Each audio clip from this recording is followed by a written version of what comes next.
This is your introduction to map skills. In social studies, we're going to be doing lots of maps and studying the components of maps. Maps are basically like messages sent out in code. Map makers provide certain elements that help us translate these codes. And these elements help us understand the message they're presenting about a particular part of the world. Today, we're going to be talking about components of a map and practicing using these different features. You should have received a copy of this big world map. I want you to just study it for a second. Make some observations. What do you see? What do you usually see on a map that is missing? Take just a minute to study your map and think about that. What's missing? We're going to discuss that as a group. All right, we can obviously tell that this map is missing a title, a compass rose, labels, and quite a few other things. But let's go ahead now and talk about a title.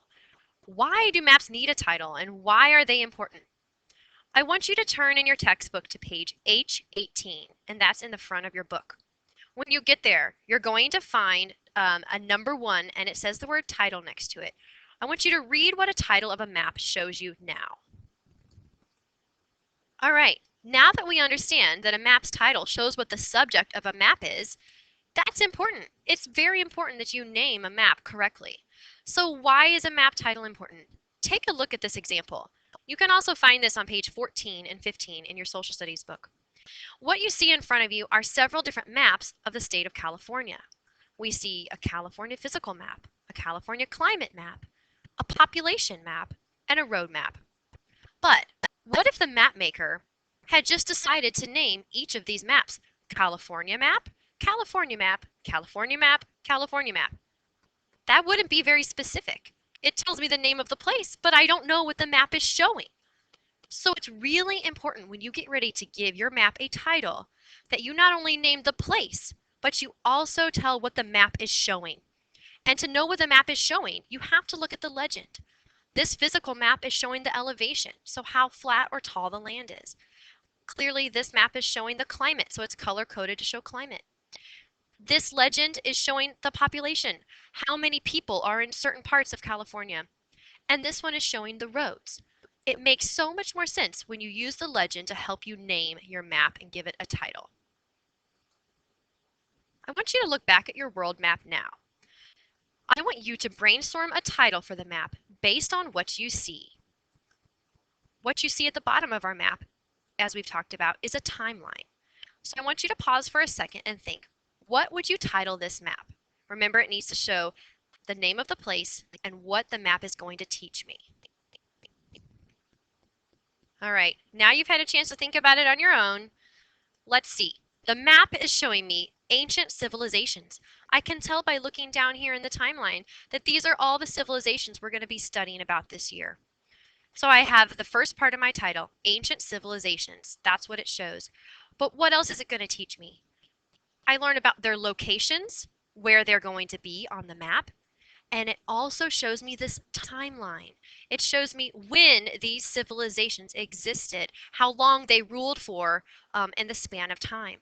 So it's appropriate that my title says Ancient Civilizations, Location and Timeline.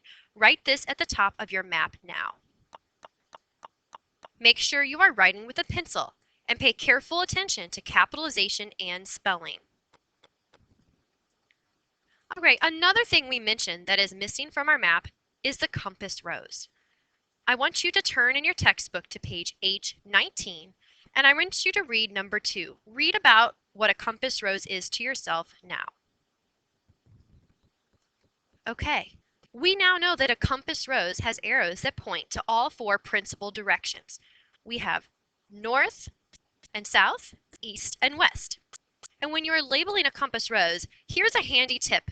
If you start at the top, you have north, and then if you go in a circle, the acronym to help you remember is never eat soggy waffles. So never eat soggy waffles. Those 4 main directions are called our cardinal directions. Okay. Now we also have some in-between directions. All right. These are what we call, anybody know? intermediate directions. And you'll see that they're intermediate because they're in between. So for example, between north and east is northeast. Between south and east is southeast. Now, you'll also notice that your intermediate directions start with either the north, N for north, or S for south. So you would never say that a direction is east-north. You use north first because north has the North Pole, and in the south we have the South Pole. So my assumption is these intermediate directions are named with north first because of the North Pole and south because of the South Pole. You will always include a compass rose when you complete a map in our class. I want you to copy the compass rose on your map now. Pay careful attention. Remember all capital letters on a compass rose. And when you're labeling, remember the trick. Never eat soggy waffles. And then go back and label your intermediate directions. Go ahead and complete this now. When you've completed drawing your compass rose on your map, I want you to look at page H19 and I want you to read about scale silently to yourself. Now that you've read about scale, you can see that a scale gives us the distance or it tells us how far apart places are on a map, and each map scale is unique to it. Now, it would be really difficult to include a scale for the whole world on our ancient civilizations map here. So we're not going to include a scale this time, but I wanted you to be aware of what they are. The next feature on our map that we're going to talk about today is the legend. Let's read about the legend on page H19.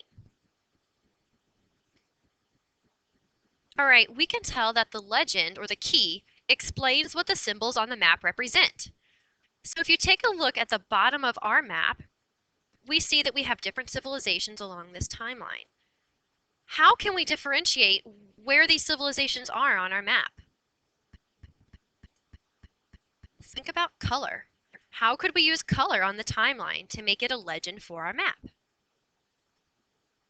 Would it make sense if I colored all the civilizations the same color? What if my favorite color is purple and I want to color the Inca purple and the Aztec purple? Do you see how that could be confusing for someone who's trying to read the map and find where these different civilizations are? All right, clearly that would be confusing. So we're going to use a different color for each of our civilizations. Let's color the Aztec together. Now I've chosen the color red, but you can choose whatever color you prefer. Now when you're trying to color your civilization on your map, you need to be very careful and be observant. Look at the other features in that area to make sure you're in the right location.